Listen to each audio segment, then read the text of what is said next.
ಹರಿಕಥಾಮೃತ ಸಾರ ಗುರುಗಳ ಕರುಣದಿಂದ ಪನಿತು ಪೇಳುವೆ ಪರಮ ಭಗವದ್ಭಕ್ತರಿದನಾದರದಿ ಕೇಳುವುದು. ಕಡು ಕರುಣೆ ನೀನೆಂದರಿದು ಹೇರುಳಲ ನಮಿಸುವೆ ನಿನ್ನಡಿಗೆ ಬೆಂಬಿಡದೆ ಪಾಲಿಸು ಪರಮ ಕರುಣಾ ಸಿಂಧು ಎಂದೆಂದು. ನಡು ನಡುವೆ ಬರುತ್ತಿಪ್ಪ ವಿಘ್ನವ ತಳೆದು ಭಗವನ್ ನಾಮ ಕೀರ್ತನೆ ನುಡಿದು ನುಡಿಸೆನ್ನಿಂದ ಪ್ರತಿ ದಿವಸದಲ್ಲಿ ಮರೆಯದಲೆ. ವೈಕುಂಠ ವರ್ಣನೆಯಲ್ಲಿ ಮೋಕ್ಷ ಸಂಧಿಯಲ್ಲಿ 119ನೇ ಪದ್ಯ 119. ನಿತ್ಯ ನಿರ್ದುಃಖ ಸುಖ ಸ್ವರೂಪರಾಗಿ ಸುತ್ತ ಸುಳಿವರು ಲೀಲೆಯಲ್ಲಿ ನಿತ್ಯ ಪ್ರಾಕೃತ ಫಲಗಳ ವರ್ಗೆ ಸುಖವಿತ್ತು ಮುನ್ನಿನಂದದಲ್ಲಿ ಹವು. ಅಲ್ಲಿರುವಂತಹ ಮುಕ್ತಿಯಲ್ಲಿರುವಂತಹ ಎಲ್ಲ ಚೇತನರು ನಿತ್ಯ ನಿರ್ದುಃಖ ಸ್ವರೂಪರಾಗಿರ್ತಾರೆ. ಇದ್ದು ಮುಕ್ತರ ಸುತ್ತ ಅಲ್ಲಿ ಮೊದಲಿಂದ ಮುಕ್ತರಿದ್ದಾರೆ ಅವ್ರ ಜೊತೆಗೆ ತಿರುಗ್ತಾ ಇರ್ತಾರೆ. ಅಲ್ಲಿ ಅವರು ನಿತ್ಯ ಅಪ್ರಾಕೃತ ಫಲಗಳನ್ನು ಅನುಭವಿಸ್ತಾ ಇರ್ತಾರೆ. ಅಪ್ರಾಕೃತ ಫಲಗಳನ್ನು ಮುಕ್ತರಿಗೆ ಕೊಟ್ಟು ಸುಖವಿತ್ತು. ಇದರುತ್ತೆ ಹಿಂದಿನಂತೆ ನಾಶವಿಲ್ಲ. ಇಲ್ಲೇನು ಭೂಮಿಯಲ್ಲಿತ್ತು ಆ ನಾಶ ಅಲ್ಲಿ ಎಂದು ನಾಶ ಆಗೋದಿಲ್ಲ. ಇದು ಚಿತ್ರವಲ್ಲ ತುಂಡಿಸಿ ಪಾಕಂಗಳ ಮಾಡಿ ಕುದಿಸಿ ವಿಪ್ರರಿಗುಣಿಸಿದ ಚದುರ ವಾತಾಪಿ ತಮ್ಮಣ್ಣ ಕರೆದಾಗಲೇ ಮೊದಲ ಹಾಗೆ ಬಾಹೆ ಕಂಡ. ಇಲ್ಲಿ ಹೇಳ್ತಾ ಇದ್ದಾರೆ, ಚೈತನ್ಯ ಸ್ವರೂಪರಾಗಿರುವಂತಹ ಫಲಗಳನ್ನು ಮುಕ್ತರು ತಿಂದಾಗ ಅವು ಚೂರು ಚೂರಾಗಿ ಹೊಟ್ಟೆಯಲ್ಲಿ ಸೇರಿದರೂ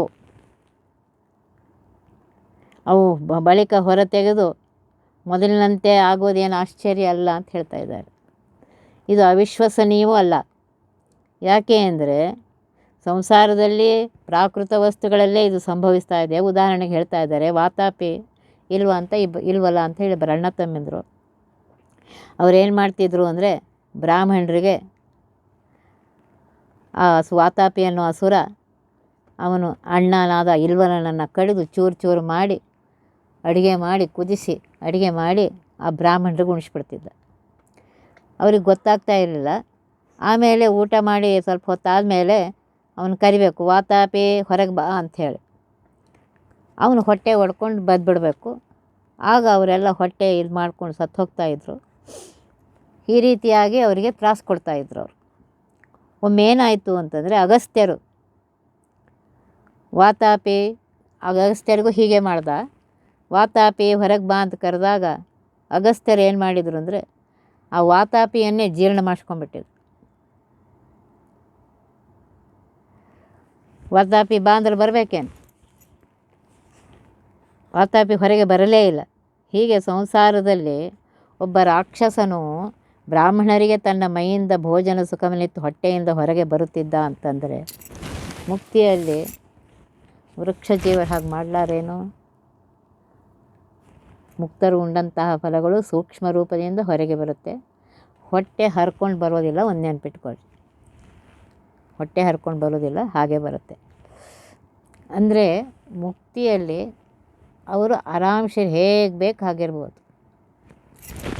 ತಮಗೆ ಇಚ್ಛವಾದೊಂದನ್ನು ಸಿಕ್ಕತ್ತೆ, ಬೇಡ ಅಂತಂದ್ರೆ ಅದನ್ನು ಇದು ಮಾಡ್ಬೋದು. ಹೇಳ್ತಾ ಇದ್ದಾರೆ, ಮಿಂಚಿನಿಂದ ಕೂಡಿದ ಮೋಡಗಳು ಹೇಗೆ ಆಕಾಶದಲ್ಲಿ ಶೋಭಿಸುತ್ತವೆಯೋ ಹಾಗೆ ಮುಕ್ತರ ವಿಮಾನಗಳು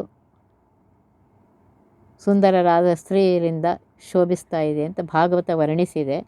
ಅದನ್ನೇ ಇಲ್ಲಿ ಮುಂದೆ ಹೇಳ್ತಾರೆ. ಒಪ್ಪುವ ವಿಮಾನವೇರಿ ಮೆರವ ಕಂದರ್ಪನ ಕೇಳಿ ಎಲ್ಲಿಹರು ತಪ್ಪರು ಧರ್ಮ ಮಾರ್ಗವ ಧರ್ಮಕ್ಕೊಳಗಾಗದಿಪ್ಪುವುದವರ್ಗೆ ಸ್ವಭಾವ. ಮುಕ್ತರಾಗಿರುವಂತಹ ಅವರು ಸುಂದರವಾಗಿರುವಂತಹ ವಿಮಾನವನ್ನೇರಿ ಉತ್ತಮವಾಗಿರುವಂತಹ ಕಂದರ್ಪನ ಕೇಳಿ ಅಂದರೆ ಮನ್ಮಥನ ಕ್ರೀಡೆಯಲ್ಲಿ ನಿರತರಾಗಿರ್ತಾರೆ. ಆದರೆ ಒಂದು ನೆನ್ಪಿಟ್ಕೊಳ್ರಿ, ತಮ್ಮ ಸ್ತ್ರೀಯರ ಜೊತೆಗೆ ಇರ್ತಾರೆ. ಪರಸ್ತ್ರೀಯರ ಜೊತೆಗೆ ಇರೋದೂ ಇಲ್ಲ, ಅವರನ್ನ ಬಯಸೋದೂ ಇಲ್ಲ. ವಿಧಿ ನಿಷೇಧ ಅವರಿಗೇನು ಆಗೋದಿಲ್ಲ ಪರಸ್ತ್ರೀಯರಂದರೆ, ಆದರೆ ಅವ್ರು ಹಾಗೆ ಮಾಡೋದಿಲ್ಲ. ವಿಧಿ ನಿಷೇಧದಿಂದ ಬಹಿರ್ಭೂತರಾಗಿದ್ದಾರೆ. ಎಲ್ಲರೂ ಸ್ವಭಾವತಃ ಸಜ್ಜನರಾಗಿರ್ತಾರೆ. ಧರ್ಮ ಮಾರ್ಗ ಬಿಟ್ಟು ಅವರು ನಡೆಯೋದಿಲ್ಲ. ಅಧರ್ಮ ಮಾನಕವನ್ನು ಎಂದೂ ಹಿಡಿಯೋದಿಲ್ಲ. ಇದೇ ಅವರ ಸ್ವಭಾವ. ಅದಕ್ಕಾಗಿ ಮುಕ್ತರದು ಹೇಳಿದ್ದಾರೆ. ಉಪನಿಷತ್ತುಗಳಲ್ಲೂ ಇದನ್ನೇ ವರ್ಣನೆ ಮಾಡಿದ್ದಾರೆ. ಮನಸ್ಸಿಗೆ ಬಂದಂಗೆ ಮಾಡೋದಿಲ್ಲ, ಧರ್ಮ ಮಾರ್ಗದಲ್ಲಿಯೇ ಇದ್ದು ತಾವು ಇದು ಮಾಡ್ತಾ ಇರ್ತಾರೆ ಅಂತ ಹೇಳ್ತಾರೆ. ಅದರಿಂದ ಅಲ್ಲಿ ಎಲ್ಲರೂ ತಾವು ಗಂಡ ಹೆಂಡತಿಯರು ಅಂತ ಇರೋರು ಇರ್ತಾರೆ. ಅವ್ರು ಗಂಡ ಹೆಂಡತಿಯಾಗೇ ಅಲ್ಲಿ ಮುಕ್ತಿಗೆ ಹೋಗಿರ್ತಾರಲ್ಲ, ಅನುಭವಿಸ್ತಾ ಇರ್ತಾರೆ ಅವರು. ಚಿತ್ರ ಬರೆದಿದ್ದ ಹೆಣ್ಣ ಗಣ್ಣಂತೆ ಅನ್ಯ ಸ್ತ್ರೀಯರಲ್ಲಿ ಮುಕ್ತರಿಗೆ ಚಿತ್ತವೆರಗದು, ತಮ್ಮ ತಮ್ಮ ಸ್ತ್ರೀಯೊಳರ್ಥ್ಯ ಮಾಡುವ ರೈಸೈ. ಹೇಳ್ತಾ ಇದ್ದ ನೋಡ್ರಿ, ಚಿತ್ರದಲ್ಲಿ ಬರೆದಿದ್ದ ಹೆಣ್ಣಿನ ಕಣ್ಣಿನಂತೆ ಪರಸ್ತ್ರೀಯರು ಮುಕ್ತರಿಗೆ ಯಾವ ವ್ಯಾಮೋಹವನ್ನು ಉಂಟು ಮಾಡುವುದಿಲ್ಲ. ಆದ್ದರಿಂದ ಮುಕ್ತರಿಗೆ ಪರಸ್ತ್ರೀಯರಲ್ಲಿ ಎಂದೂ ಅಭಿಲಾಷೆ ಹುಟ್ಟೋದಿಲ್ಲ. ತಮ್ಮ ತಮ್ಮ ಸ್ತ್ರೀಯರಲ್ಲಿಯೇ ಅವರು ಪ್ರೀತಿಯನ್ನು ಮಾಡ್ತಾರೆ. ಇದು ಎಲ್ಲರೂ ಲಕ್ಷ್ಯ ಕೊಟ್ಟು ಕೇಳಬೇಕು. ಅಲ್ಲಿ ಮನಸ್ಸಿಗೆ ಬಂದಂಗೆ ಮಾಡ್ತಾರೆ ಅಂತ ಹಾಗೆಲ್ಲ ತಿಳ್ಕೊಬೇಡ್ರಿ. ಅದು ಮೊದಲೇ ಧರ್ಮದಿಂದ ಇದ್ದಾಗಲೇ ಮೋಕ್ಷಕ್ಕೆ ಹೋಗ್ತಾ ಇದ್ದಾರೆ. ಅಲ್ಲಿ ಹೋಗಿ ಅಧರ್ಮ ಮಾಡಲಿಕ್ಕೆ ಹೇಳೋಕ್ಕಾಗ್ತೇನೋ? ಅಲ್ಲ, ಅಧರ್ಮ ಇಲ್ಲೇ ಇಲ್ಲ. ತಮ್ಮ ತಮ್ಮ ಸ್ವರೂಪದಿಂದಲೇ ಪತಿ ಪತ್ನಿಯರು ಅಂತ ಇರ್ತಾರೆ. ಅವ್ರ ಪತಿ ಪತ್ನಿಯರಾಗೇ ಮುಕ್ತಿಗೆ ಹೋಗಿರ್ತಾರೆ. ಅವರು ತಮ್ಮ ತಮ್ಮ ಸ್ತ್ರೀಯರು ಇರ್ತಾರೆ. ಪರಸ್ತ್ರೀಯರ ಜೊತೆ ಕಣ್ಣಿಂದು ನೋಡೋದಿಲ್ಲ ಅಂತ ಹೇಳ್ತಾ ಇದ್ದಾರೆ. ತಾಯ ಸೊಬಗ ಮಕ್ಕಳು ಕಂಡಾಗ ನ್ಯಾಯ ಪಥವನವರ ಬಿಡವರೆ, ಶ್ರೀಯಿಂದ ಮಿಂಚುವ ಮಗಳ ಕಂಡರೆ ಪಿತಕಾಯ ಜಶರ ಕೊಳಗಹನೆ. ಇಲ್ಲಿ ಹೇಳ್ತಾ ಇದ್ದಾರೆ, ಗಂಡಸು ಮಕ್ಕಳು ತಮ್ಮ ತಾಯಿಯ ಸೊಬಗನ್ನು ಕಂಡು ತಮ್ಮ ಪಥವನ್ನು ಬಿಡ್ತಾರೇನು, ಅನ್ಯಾಯ ದಾರಿಗೆ ಹೋಗ್ತಾರೇನು? ಅದೇ ರೀತಿಯಾಗಿ ತಂದೆ ತನ್ನ ಮಗಳನ್ನು ಕಂಡು ಇಂಥ ಹುಚ್ಚುಚ್ಚುತನವನ್ನು ಮಾಡ್ತಾನೇನು, ಮನ್ಮಥನ ಬಾಳಕ್ಕೊಳಗಾಗಿ ಪಾಪ ಮಾರ್ಗವನ್ನು ಹಿಡಿತಾನೇನು? ಎಂದೆಂದೂ ಹಿಡಿಯೋದಿಲ್ಲ. ಚಲುವ ತಂಗಿಯ ಕಂಡರೊಡ ಹುಟ್ಟಿದವ ವರ್ಮನ ಒಳ ಕುದಿಹದೆ ಪಾಪ ಪದಕ್ಕೆ ಕಲಿಗೊಳಗಾದವರಿ ಮಾರ್ಗದಲ್ಲಿರೆ ನಿರ್ಮಲ ಮುಕ್ತರಿಗೆ ಮೋಸಬಹುದೇ. ಇಲ್ಲಿ ಹೇಳ್ತಾ ಇದ್ದಾರೆ, ಚಲುವ ತಂಗಿಯರನ್ನು ಚಲುವಾದ ತಂಗಿಯನ್ನು ಕಟ್ಟಿ ಒಳ ಹುಟ್ಟಿದವ್ರ ಮನಸ್ಸು ಪಾಪಕ್ಕೆ ಹೋಗ್ತದೇನೋ, ಪಾಪ ಮಾರ್ಗದಲ್ಲಿ ಹೋಗ್ತಾರೇನು? ಸರ್ವಥಾ ಇಲ್ಲ. ಇಲ್ಲೇ ಹೀಗಿರಬೇಕಾದರೆ ಕಲ್ಯಾವೇಶದಿಂದ ಇಲ್ಲಾಗ್ಬೋದು. ಆದರೆ ಅಲ್ಲಿ ನಿರ್ಮಲ ಮನಸ್ಸಿನವರಾಗಿರುವಂತಹ ಮುಕ್ತರು ಎಂದೂ ಧರ್ಮ ಮಾರ್ಗವನ್ನು ಬಿಡುವುದಿಲ್ಲ, ಅಧರ್ಮ ಮಾರ್ಗವನ್ನು ಹಿಡಿಯೋದಿಲ್ಲ. ಈ ಥರ ಅಯೋಗ್ಯ ಮಾಡೋರು ಹೇಳ್ತಾ ಇದ್ದಾರೆ ಭಾಷ್ಯದಲ್ಲಿ, ಅಂಥ ಮುಕ್ತಿಯನ್ನೇ ಹೊಂದೋದಿಲ್ಲ ಅವನು. ಇಂಥ ಅಯೋಗ್ಯ ಮನಸ್ಸಿದ್ದವರು ಅವರು ಮುಕ್ತಿಗೆ ಹೋಗೋದೇ ಇಲ್ಲ. ಆದ್ದರಿಂದ ಅಯೋಗ್ಯವಾಗಿರುವಂತಹ ವಿಷಯದಲ್ಲಿ ಭಾಷೆಯಲ್ಲಿ ಶ್ರೀಮದಾಚಾರ್ಯ ಹೇಳ್ತಾರೆ, ಮುಕ್ತರಿಗೆ ಇಂಚೆ ಉಂಟಾಗುವುದೇ ಇಲ್ಲ. ಯೋಗ್ಯ ವಿಷಯದಲ್ಲಿ ಅಷ್ಟೇ ಉಂಟಾಗುತ್ತೆ. ಇದೆಲ್ಲ ಭೂಲೋಕದಲ್ಲಿದೆ ಹೊರತು ಮುಕ್ತಿಯಲ್ಲಿ ಅಂಥದ್ದು ಎಂದೂ ಇಲ್ಲೇ ಇಲ್ಲ. ಅಂಥವ್ರು ಮುಕ್ತಿಗೆ ಹೋಗೋದು ಇಲ್ಲ. ಆದ್ದರಿಂದ ಆ ರೀತಿ ತಿಳ್ಕೊಳ್ಬೇಡ್ರಿ. ಇಲ್ಲಿ ಹೇಳ್ತಾ ಇದ್ದಾರೆ, ಮುಕ್ತಿಯಲ್ಲಿ ವಿಷಯ ಪದಾರ್ಥ ಭೋಗ ಹೇಗಿದೆ ಅಂಥೇಳಿ. ದೇವದೇವನಾಗಿರುವಂತಹ ಪರಮಾತ್ಮ ವಾಯುದೇವರು ಈ ವಿಷ್ಣು ಲೋಕದಲ್ಲಿ ಮುಕ್ತರಾಗಿರುವಂತಹ ಚಂದ್ರ, ಸೂರ್ಯ, ಮನ್ಮಥ, ಶೇಷ, ಇಂದ್ರ ಮುಂತಾದವರು ಮೃದು ಮಧುರವಾದ ಪದಗಳಿಂದ ಉತ್ತಮವಾಗಿ ಹಾಡ್ತಾ ಇರ್ತಾರಂತೆ. ಉತ್ತಮವಾಗಿ ಹಾಡುವ ಸುಂದರಿಯರಿಂದ ಹೊಗಳಿಸ್ಕೊಳ್ತಾ ಇರ್ತಾರಂತೆ. ಸುಖವಾಗಿ ತಮ್ಮ ತಮ್ಮ ವಿಹಾರ ಮಾಡ್ತಾ ಇರ್ತಾರಂತೆ. ಸದಾ ಅಭಿವ್ಯಕ್ತವಾದ ಸ್ವರೂಪಾನಂದವನ್ನು ಅನುಭವಿಸ್ತಾ ಇರ್ತಾರಂತೆ. ಈ ರೀತಿಯಾಗಿ ಅಲ್ಲಿ ಒಳ್ಳೆ ಸುಗಂಧವಾದ ಪರಿಮಳದ ಹೂವಾದ ಪಾರಿಜಾತ, ನಂದಬಟ್ಲು ಇತ್ಯಾದಿ ಹೂಗಳ ಸುಗಂಧ ಮೆಲ್ಲನೆ ಬರ್ತಾ ಇರುತ್ತಂತೆ. ಈ ರೀತಿಯಾಗಿ ಶಾಸ್ತ್ರಗಳಲ್ಲಿ ಪ್ರಸಿದ್ಧವಾಗಿದೆ. ಅದನ್ನು ವಾಯುಸ್ತುತಿಯಲ್ಲಿ ಹೇಳಿದ್ದಾರೆ. ಅದನ್ನೇ ಇಲ್ಲಿ ಹೇಳ್ತಾ ಇದ್ದಾರೆ. ಕುಂದಮಂದರ ಮಲ್ಲಿಗೆ ನಂದ್ಯಾವರ್ತರವಿಂದ ಗೆಳೆಸವ ಸೌರಭದ ಗಂಧವಹನಲ್ಲಿ ಬೀಸಿ ಮುಕ್ತರಿಗೆ ನಿತ್ಯನಂದದ ಸುಖವ ನೀವ. ವಿಷ್ಣು ಲೋಕದಲ್ಲಿ ಮುಕ್ತರಿಗೆ ಪಾರಿಜಾತ, ಮಲ್ಲಿಗೆ, ನಂದಬಟ್ಲು ಅಂಥೇಳಿ ಬೆಳ್ಳಗಿನ ಹೂ ಇರುತ್ತೆ, ಅದು ಸುವಾಸನೆ ಇದೆ. ಕಮಲಗಳ ಇಂತಹ ಉತ್ತಮ ಸುವಾಸನೆಯನ್ನು ತೆಗೆದುಕೊಂಡು ಬಂತಹ ಗಾಳಿ ಬೀಸಿ ಸದಾ ಅಭಿವ್ಯಕ್ತ ಸ್ವರೂಪಾನಂದವೆಂಬ ಸುಖವನ್ನು ಅಭಿಮಕ್ತಿ ಮಾಡಿಕೊಡ್ತಾ ಇರುತ್ತಂತೆ.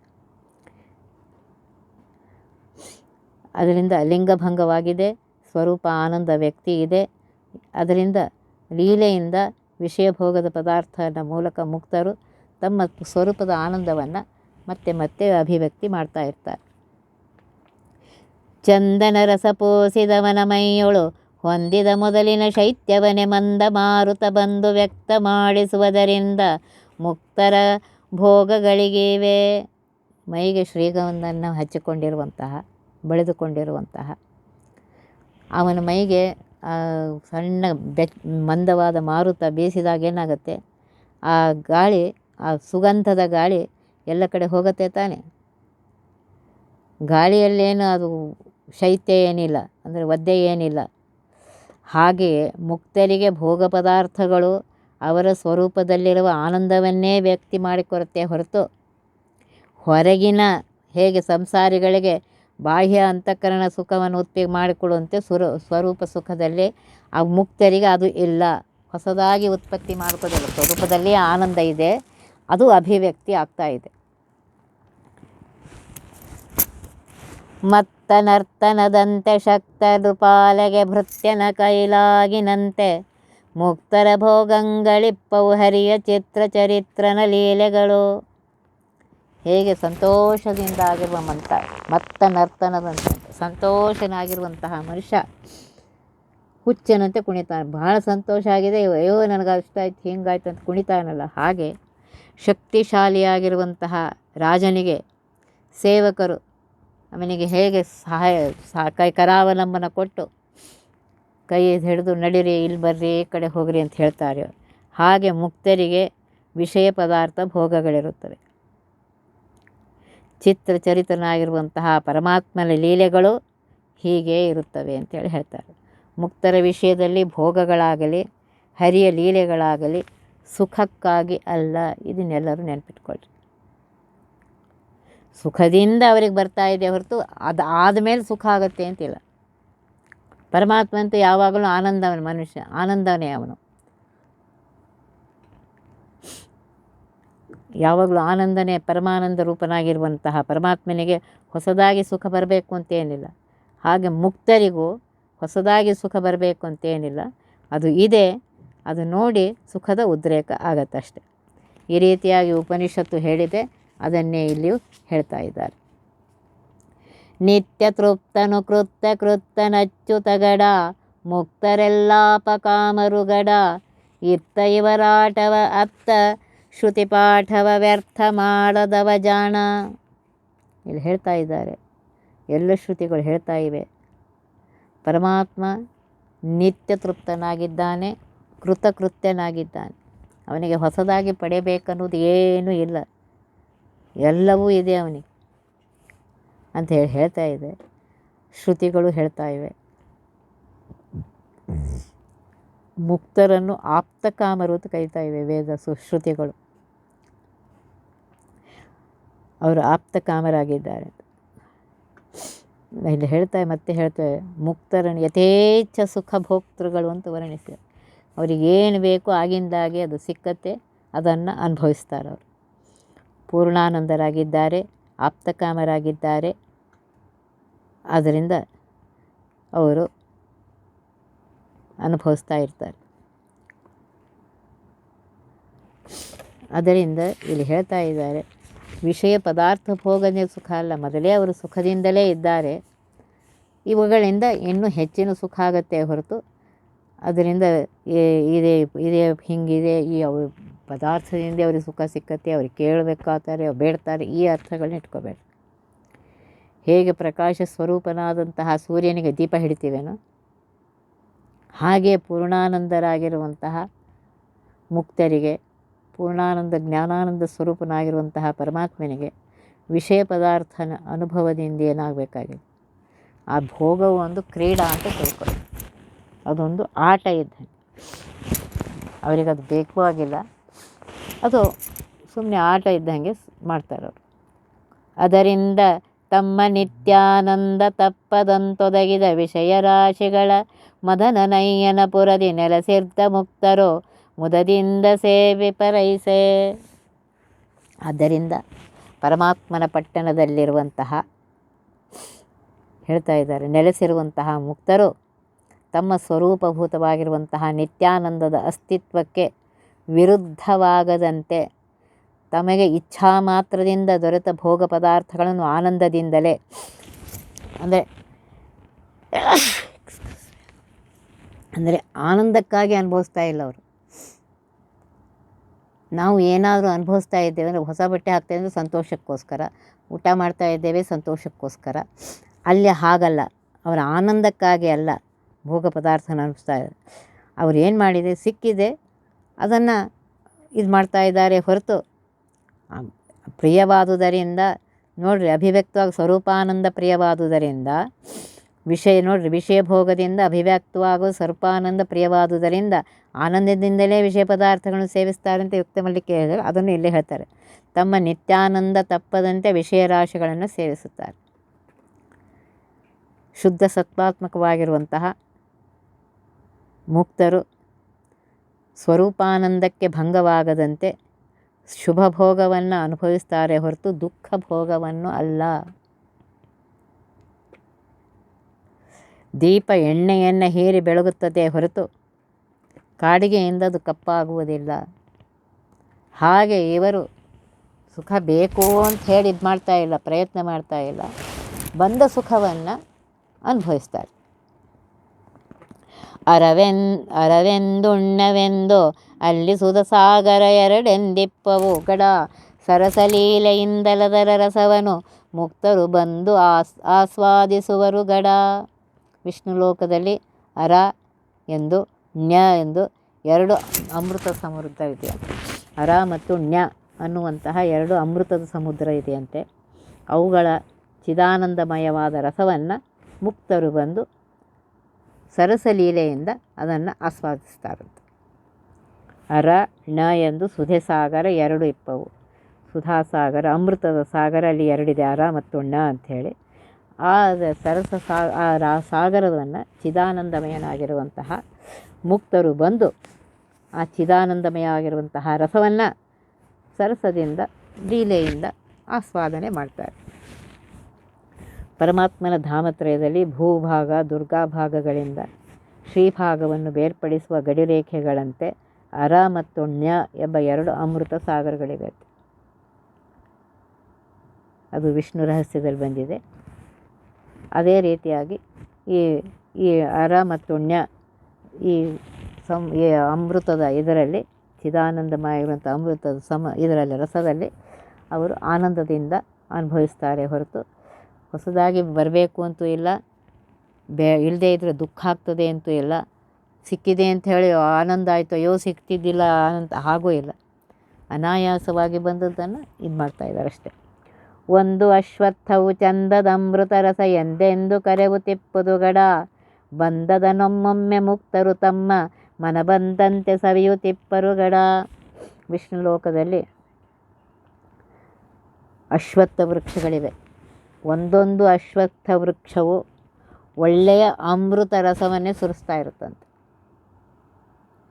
ಮುಕ್ತರು ಬಂದು ಅಲ್ಲಿ ಅದನ್ನು ಒಮ್ಮೆಮ್ಮೆ ಯಥೇಚ್ಛ ಅದನ್ನು ಸವಿತಾರೆ ಅಂತೇಳಿ ಹೇಳ್ತಾರೆ. ಅಶ್ವತ್ಥ ವೃಕ್ಷಗಳಿವೆ, ಅದರಿಂದ ರಸ ಬೀಳುತ್ತೆ, ಅದು ಅಮೃತದ ರಸ, ಅದನ್ನು ಅವರು ಸೇವಿಸ್ತಾರೆ ಅಂತ ಹೇಳ್ತಾರೆ. ವಿಷ್ಣು ಲೋಕದಲ್ಲಿ ಅಶ್ವತ್ಥ ಮರಗಳು ಅಮೃತವನ್ನು ಸುರಿಸುತ್ತವೆ ಅಂತ ಹೇಳಿ ತತ್ರಾಶ್ವತ್ಥ ಸುಧಾಸ್ರವಾಹ ಅಂತ ಛಾಂದೋಗ್ಯ ಭಾಷೆಯಲ್ಲಿ ಬಂದಿದೆ. ಅದನ್ನೇ ಇಲ್ಲಿ ಹೇಳ್ತಾ ಇದ್ದಾರೆ. ಕೆಲವರು ಕ್ಷೀರಸಾಗರದಲ್ಲಿ, ಕೆಲವರು ಅಶ್ವತ್ಥವನದಲ್ಲಿರುತ್ತಾರೆ. ಯಾರಿಗೆ ಎಲ್ಲಿ ಬೇಕಲ್ಲಿರ್ತಾರೆ. ಸಮುದ್ರ ಕ್ಷೀರಸಾಗರ ಇದೆ, ಹಾಲಿನ ಸಾಗರ ಇದೆ, ಅಲ್ಲಿರ್ಬೋದು. ಅಥವಾ ಅಶ್ವತ್ಥದ ವನಗಳಿವೆ, ಅಲ್ಲಿರ್ಬೋದು ಕೆಲವು ಜನ. ಅಲ್ಲಿದ್ದು ಅವರೇನು ಮಾಡ್ತಾರೆ ಅಂತಂದರೆ ಆ ಅಮೃತದ ರಸವನ್ನು ಅನುಭವಿಸ್ತಾ ಇರ್ತಾರಂತೆ. ಶುದ್ಧ ಪ್ರಾಕೃತವಾದ ಷಡ್ವಿಧ ರಸವುಳ್ಳ ಸ್ವಾದನ್ನಗಳ ಕೊಡುತಿಪ್ಪ ಹೆದ್ದ ನದಿಗಳು ಹೃದಯ ನದಿಗಳು ಸುತ್ತ ಹರಿವವು ಪದ್ಮನಾಭನಪುರದೊಳಗೆ. ಶುದ್ಧವಾಗಿರುವಂತಹ ಪ್ರಾಕೃತವಾದಂತಹ ಅಂದರೆ ಶುದ್ಧ ಸತ್ವಮಯವಾಗಿರುವಂತಹ ಷಡ್ವಿಧ ರಸ ಅಂದರೆ ಷಡ್ರಸೋಪೇತವಾಗಿರುವಂತಹ ಸ್ವಾದನ್ನ ಸವಿಯಾದ ಅನ್ನಭಕ್ಷಗಳು ಕೊಡುವಂತಹ ಅಲ್ಲಿ ಮನೋಹರವಾಗಿರುವ ನದಿಗಳಿವೆ ಅಂತ. ಆ ನದಿಗಳ ಹತ್ರ ಹೋಗಿ ನಿಮಗೇನು ಬೇಕು ಭಕ್ಷ ಪರಮಾನ್ನಗಳು ಸಿಕ್ಕತ್ತಂತೆ. ಎಲ್ಲ ಕಡೆಗೂ ಸುತ್ತ ನದಿಗಳು ಹರಿತಾ ಇವೆ, ಅಲ್ಲಿ ಇದು ಸಿಕ್ಕತ್ತಂತೆ. ಅದನ್ನು ತೆಗೆದುಕೊಂಡು ಯಾವಾಗ ಅವರಿಗೆ ಬೇಕನ್ನಿಸ್ತದೆ ಆವಾಗ ತಿಂತಾರೆ. ಹಸಿವೆ ಇರೋಂಗಿಲ್ಲ. ಅಲ್ಲಿ ಓಡಾಡ್ತಾ ಇರುವಾಗ ಬೇಕನಿಸಿತು ಅಂದರೆ ತಿಂತಾರೆ ಅವರು. ಸರ್ಪಿ ಪಾಯಸವೆಂಬ ಕದರ್ದಂಗಳು ಕೂಡಿ ಒಪ್ಪುವ ಭಕ್ಷ್ಯ ಭೋಜ್ಯಗಳು ತೋರ್ಪವಮೃತ ನದಿಗಳಲ್ಲಿ ಪರೆವುದನೊಪ್ಪುಗೊಂಬರು ಲೀಲೆಯಿಂದ. ಅಲ್ಲಿ ಹೇಳ್ತಾ ಇದ್ದಾರೆ, ದಪ್ಪವಾಗಿ ಹರಿತಾ ಇದೆ ಅಂತ ನದಿ, ತುಪ್ಪದ್ದು ಪಾಯಸದ್ದೇ ನದಿ ಹರಿಯುತ್ತಾ ಇದೆ. ಸುಂದರವಾಗಿರುವಂತಹ ಭಕ್ಷ್ಯ ಭೋಜ್ಯಗಳು ಆ ಅಮೃತ ನದಿಯಲ್ಲಿ ಹರಿದು ಬರ್ತಾ ಇವೆ ಅಂತ. ನಮ್ಮ ಕಲ್ಪನೆಗೆ ಮೀರಿದ್ದು ನೋಡ್ರಿ. ತುಪ್ಪ ಪಾಯಸದ ನದಿಗಳೇ ಇದೆ. ಆಮೇಲೆ ಭಕ್ಷ್ಯ ಭೋಜ್ಯಗಳು ನದಿಗಳಲ್ಲಿ, ಆ ಅಮೃತದ ನದಿಗಳಲ್ಲಿ ಹರ್ಕೊಂಡು ಬರುತ್ತವಂತ. ನಿನಗೆ ಯಾವ್ದು ಬೇಕೋ ಅದು ತಗೋ ತಿನ್ನು. ಈ ರೀತಿಯಾಗಿ ಹೇಳಿದ್ದಾರೆ. ಇನ್ನು ಉಳಿದದ್ದನ್ನು ಇನ್ನು ಹೇಳ್ತಾರೆ. ಶಾಖಾಂ ಶಾಖಾಂ ಮಹಾನದ್ಯ ಸಂಯಾತೆ ಪರಿತಃ ಸ್ರವಾಹ ಧಾನಾ ಪೂಪ ಮಾಂಸಕಾಮಾಹ ಸದಾ ಪಾಯಸ ಕರ್ದಮಾಹ. ಅಲ್ಲಿ ಹೇಳ್ತಾ ಇದ್ದಾರೆ, ತುಪ್ಪ ಪಾಯಸದ ನದಿಗಳಿವೆ, ಒಳ್ಳೆ ಗಟ್ಟಿ, ಮತ್ತು ನೀರಲ್ಲ, ನೀರು ಪಾಯಸ ಅಲ್ಲ, ನೀರು ತುಪ್ಪ ಅಲ್ಲ, ಗಟ್ಟಿಯಾದ ಪಾಯಸ ತುಪ್ಪದ ನದಿಗಳಂತೆ ಸುಂದರವಾಗಿವೆ. ಭಕ್ಷ್ಯ ಭೋಜ್ಯಗಳು ಆ ಅಮೃತದ ನದಿಯಲ್ಲಿ ಹರಿದು ಬರ್ತಾ ಇವೆ ಅಂತೆ, ಕಾಣಿಸ್ತಾ ಇದೆ ಅದು. ಅವನ್ನು ಮುಕ್ತರು ಲೀಲೆಯಿಂದ ಸ್ವೀಕಾರ ಮಾಡ್ತಾರೆ ಅಂತೇಳಿ ಹೇಳ್ತಾ ಇದ್ದಾರೆ. ಒತ್ತಿ ವಿಘ್ನಗಳ ಕಳೆದಪ ಮೃತ್ಯುವಿಗೆ ಮರೆ ಮಾಡಿ ಕಾಲನ ದೂತರಿಗೆ ಭೀಕರವ ಪುಟ್ಟಿಸಿ ಸಕಲ ಸಿದ್ಧಿಗಳ ಒತ್ತಿಗೊಳ್ಳಿಸಿವನರು ಹೇಕ್ಷಣ ನೃತ್ಯ ಮಾಡುವರವರ ಮನೆಯೊಳು ನಿತ್ಯಮಂಗಳ ಹರಿಕಥಾಮೃತ ಸಾರ ಪಠಿಸುವರ.